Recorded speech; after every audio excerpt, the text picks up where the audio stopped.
Hello everyone, I sincerely want to thank you all for coming here today. We will be exploring Year 3 level Personal Development, Health and Physical Education, also known as Health and Physical Education in the Australian curriculum. I will explain some of my teaching and assessment strategies, as well as how I aim to create both a safe and challenging learning environment. During this year, learning from previous years is further built upon in regards to physical, psychological and mental well-being, including developing positive social skills and understanding of influences on a person's identity. Movement plays a big role in PDHPE in achieving these outcomes. The content is comprised of two strands, which are personal, social and community health, and movement and physical activity, both of which include 3 substrands each and focus areas. The second strand, movement and physical activity, and its substrands reflect the importance that physical exercise plays in providing opportunities to develop social and other life skills, improve learning and other positive health impacts. One of the focus areas in the Australian curriculum is fundamental movement skills, which focuses on the basic skills of movement that are required to actively participate in many physical activities.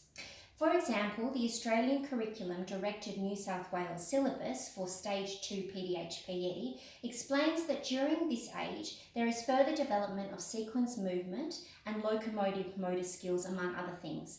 For example, hopping, skipping and jumping, with variation of speed and difficulty while using a skipping rope. As another example, motor skills involved in actions such as hand-eye coordination while throwing and catching varied objects are developed during grades 3 to 6, as opposed to foundation to 2, where fine motor skills have not yet been developed. I believe that a strengths-based approach is a positive and influential way to present and engage students in positive health behaviours, for example, in developing motor skills.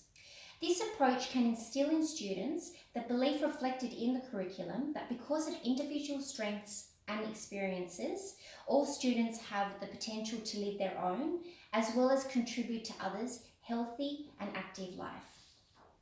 The critical inquiry approach, which incorporates aspects of the strengths-based approach, also helps students to develop crucial skills while studying PDHPE, both in analysis of the reliability of information and its potential applicability to their individual and also others' health circumstances.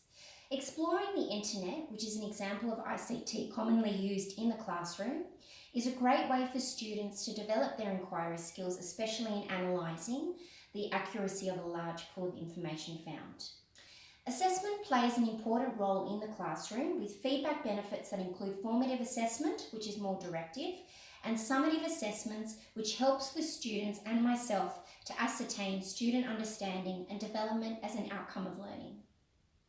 Checklists are a great assessment tool when assessing the complete assessment of a task, but not partial achievements, whereas this can be achieved through rubrics.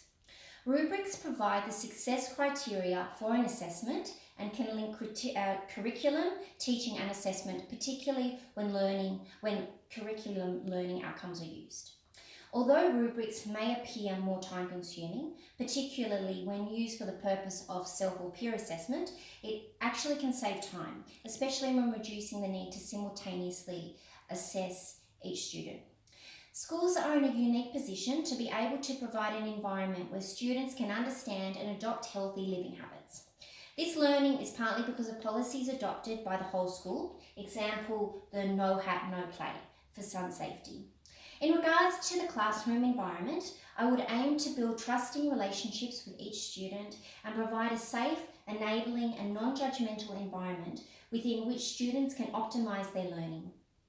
Positive actions such as the establishment of co-constructed rules and classroom etiquette and assessing and managing potential risk can help to achieve this. The classroom will also take into account the diverse abilities of students and through assessment can adjust tasks to accommodate this in a stimulative way for each student. It is evident that learning in PDHPE provides a wonderful basis for students to grow in their understanding of their health, identity and physical capabilities in regards to movement. As part of this learning, they can develop skills such as critical inquiry that can be carried out for life. I'm sure you will agree that this learning is invaluable and will contribute positively to each student's life. Thank you very much.